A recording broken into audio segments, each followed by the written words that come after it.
এই লেকচারে আমরা দেখব ইটারেটিভ ওয়াটারফল মডেল। গত লেকচারে আমরা দেখে এসেছি ওয়াটারফল মডেল। তার ডিসঅ্যাডভান্টেজ কী ছিল, যে আমরা কোনোভাবে পেছন দিকে ঘুরে যেতে পারতাম না, মানে যেই স্টেপটা চলে আসতো, মানে একটা ফেজ থেকে একটা ফেজে চলে আসলে আমরা পেছন দিকে ঘুরে যেতে পারতাম না। আমাদের কিন্তু প্রত্যেকটা ফেজগুলো কিন্তু মোটামুটি এক, আমরা জানা, আমরা software development life cycle model এগুলো সবগুলোই কিন্তু একে একে ডিসকাস করে আমরা এসে গেছি। তো আমাদের এই প্রত্যেকটা ফেজই কোনো না কোনোভাবে আমাদের কিন্তু খুবই পরিচিত ফেজ। এগুলো নিয়ে আমি ডিসকাস করব না, যারা দেখোনি তারা ওই লেকচার থেকে দেখে আসতে পারো। এখানে আমরা কি ডিসকাস করব, জাস্ট আমাদের এই ইটারেটিভ ওয়াটারফল মডেলটা, যেটাকে বলি আমি অ্যাডভান্স ওয়াটারফল মডেল, কিভাবে কাজ করে। এখানে কিন্তু একই, আমাদের কিন্তু কনসেপ্ট এক, এখানে জাস্ট একটা স্টেজ কিন্তু অ্যাড হয়েছে, যে ফিজিবিলিটি স্টাডিজ কিন্তু ওইখানে ওই ওয়াটারফল মডেল ছিল না। এখানে ফিজিবিলিটি স্টাডিজ এর পর আমাদের রিকোয়ারমেন্ট অ্যানালিসিস স্পেসিফিকেশন হয়েছে, তারপর সেখান থেকে ডিজাইন হয়েছে, সেখান থেকে ইমপ্লিমেন্টেশন হয়েছে, তারপর আমাদের ইন্টিগ্রেশন এবং সিস্টেম টেস্টিং হয়ে মেনটেনেন্সে গেছে।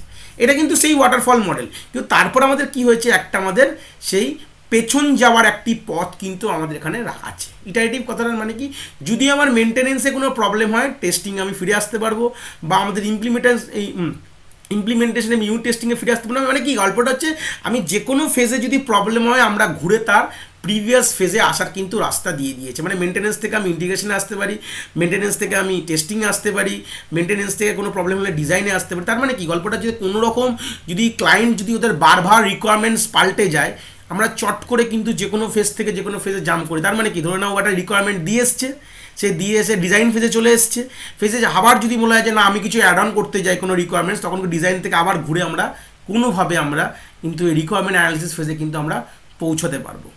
পৌঁছে আমরা সেখানকার কিন্তু যাবতীয় জিনিসপত্র চেঞ্জ করে আবার আমরা ডিজাইনিং ফেজে ইটারেটিভ, মানে একই জিনিসটা গোল গোল নিজের মধ্যে গোল গোল ঘুরতে থাকছে। ইটারেটিভ আমি একটা জায়গায় বলেছি, সবগুলো দেখো these are all iterative concept, মানে ঘুরতে থাকছে একই জায়গার মধ্যে, যেটা মানে কি, যেটা আমরা দরকার আমরা সেটাকে ফের ঘুরে আমরা আসতে পারবো। তো এই পোর্শনটাই কিন্তু একটা নতুন অ্যাড অন, জাস্ট একটা পাথ, ব্যাকওয়ার্ড পাথ আমরা প্রত্যেকটি ফেজ থেকে ফেজে কানেকশন লাগিয়েছি। তাহলে মানে বিল্ড আপটা এইভাবেই হয়। আমরা কিন্তু ইটারেটিভ ওয়াটারফলের মানে বেস কিন্তু বইয়ে আমরা সফটওয়্যার ইঞ্জিনিয়ারিং পড়ি না, আমরা পুরো সফটওয়্যার ইঞ্জিনিয়ারিং কিন্তু ওয়াটারফল মডেলটাকে মাথায় রেখেই পড়ি। এদের প্রত্যেকটি ফেজগুলোকে কীভাবে কাজ হয়, কীভাবে এগায়, কিন্তু ওয়াটারফল মডেলটাই কিন্তু আমরা পুরো পড়ি। পুরো জিনিসটাই যে পুরো এই মডেল, সবগুলো মডেল ডিসকাস করার পর আপকামিং লেকচার্সে গিয়ে আমরা আলটিমেটলি কিন্তু আমাদের কিন্তু ওয়াটারফল মডেলের প্রত্যেকটা ফেজের কাজগুলো ডিটেলসে পড়ি। আমরা কিন্তু এই মানে ফেজগুলো এই মডেলগুলো ডিটেলস সেশন পড়ি না, এখানে জাস্ট পড়ে নিই এই মডেলসটা কীভাবে কাজ করে, ওয়ার্কিং অফ দিস মডেলটা পড়ে নিই। কিন্তু আমাদের বেসিক আমাদের সিলেবাসে কিন্তু ওয়াটারফল মডেলটাকে বেস ধরে এই বইগুলো লেখা হয়, যত যাবতীয় যে বইগুলো আছে আমাদের সফটওয়্যার ইঞ্জিনিয়ারিংয়ের যেসব বইগুলো, রাজীব মাল বলো, যা যা চোপড়া আছে, এইগুলো কিন্তু আলটিমেটলি কিন্তু আমাদের বেস কিন্তু ওয়াটারফল মডেলকেই পুরো এক্সপ্লেন করেছে। ঠিক আছে, আমরা আর কি কি মডেল হয় সেগুলো আমরা এখান থেকে দেখে নিচ্ছি। ঠিক আছে, তো এখানে আমাদের আমরা যদি ধরি আমাদের এখানকার প্রবলেম কি, প্রবলেমটা এখান থেকে আমি বলেছি। ধরে নাও যখন আমাদের প্রথম ইনিশিয়াল ফিজিবিলিটি স্টাডি হলো, তারপর তো আমাদের এই পোর্শনে চলে আসি। তো ফিজিবিলিটি স্টাডি যখন ধরে নাও, এখানে ফিজিবিলিটি স্টাডিতে কোনো কিন্তু ঘুরে যাওয়া যায় না, মানে আমরা যখন ঘুরে এখানে এসেছি, আমরা কিন্তু একবার যখন এখান থেকে চলে এসেছি, আমরা কিন্তু ফিজিবিলিটি স্টাডিতে কোনোভাবে ঘুরে আর যেতে পারবো না, রিকোয়ারমেন্ট অ্যানালিসিস ফেজে যেতে পারবো। তো প্রথমে ফিজিবিলিটি স্টাডি যখন করা হয়েছে, তো সেই সূত্রে দাঁড়িয়ে আমাদের এখানে ধরে নাও আমাদের কোনোভাবে কস্ট পড়েছে, আমাদের একটা কস্টকে আইডেন্টিফাই করে রাখা হয়েছে, যে কস্ট ধরে নাও সামথিং অ্যারাউন্ড কিছু একটা সার্টেন ভেরিয়েবল আমাদের কস্টকে ক্যালকুলেট করে দেওয়া আছে, যে এত কস্ট আমাদের পড়তে পারে প্রজেক্টটা করতে। এবার ধরে নাও আমাদের ইমপ্লিমেন্টেশন এবং টেস্টিংয়ে করার জন্য আমাদের একটা ইউনিট আমরা ইউজ করি, সেটার নাম হচ্ছে ভি নামক একটা ইউনিট। এই ইউনিটটা ইউজ করতে আমাদের 1 টাকা লাগে। তা সেই 1 টাকা, ঠিক আছে, এক টাকা লাগে। সেই 1 টাকাটা আমাদের কিন্তু এখানে কিন্তু আমাদের অ্যাড অন করেই কিন্তু এটা এসছে, মানে আমাদের জানি যে আমাদের এতগুলো মডিউলকে এই ইউনিটটা, এই টুলসটা দিয়ে আমাদের ধরে না ইউনিট বা টুলস ধরতে পারি, এই টুলসটাকে দিয়ে ইউজ করতে পারে এতগুলো টাকা লাগতে পারে। এবার ধরে নাও কোনোভাবে আমাদের এই ডিজাইন থেকে ইমপ্লিমেন্টেশন টেস্টিং করতে গিয়ে আমাদের কোনো একটা ভুল ধরা পড়েছে। ভুল ধরা পড়লে আবার কি, আবার আমাদের ডিজাইনে ফিরে গেছি।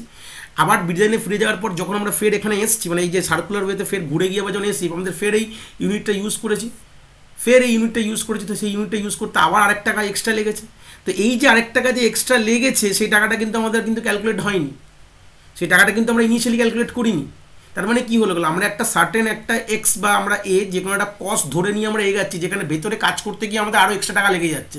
সেখানে ধরে নাও যে আমরা একটা ভেবেছিলাম যে আমাদের কস্ট লাগবে, আর আমাদের যে আমাদের ক্লায়েন্ট আমাদের এস নামক কস্ট আমাদের দিচ্ছে, তো আমাদের মাইনাস এটা করে আমাদের পি প্রফিট পাচ্ছিলাম। তো দেখা গেলো উল্টে প্রফিট তো হওয়ার দরকার নেই, উল্টে ইনবিল্ট এত কিছু মডিউল আমরা এত এক্সট্রা আমরা ইউজ করেছি, সেখানে গিয়ে আমাদের লস হয়ে যাচ্ছে, আলটিমেটলি আমাদের নিজের পকেট থেকে টাকা দিতে হচ্ছে।